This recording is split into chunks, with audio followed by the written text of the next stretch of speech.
Welcome to the global premiere of Poco by Xiaomi.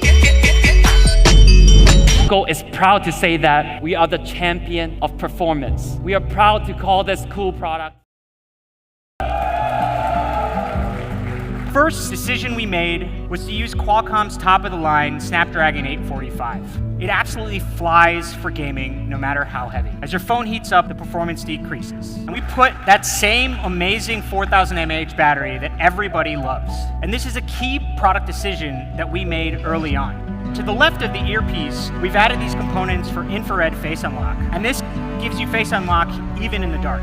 We've measured in completely dark environments, face unlock works in less than 0.4 seconds. Steel blue, the Rosso red, armored edition made with real Kevlar, and this is the graphite black. Main camera has a Sone I Am 363, and the secondary sensor here is a 5 megapixel sensor to give you depth information for those portrait mode shots. The primary camera sensor has massive 1.4 micron, and the software experience on the Poco F1 is designed for power users. It's a brand new interface that prioritizes speed and fluidity. The price at 20,999.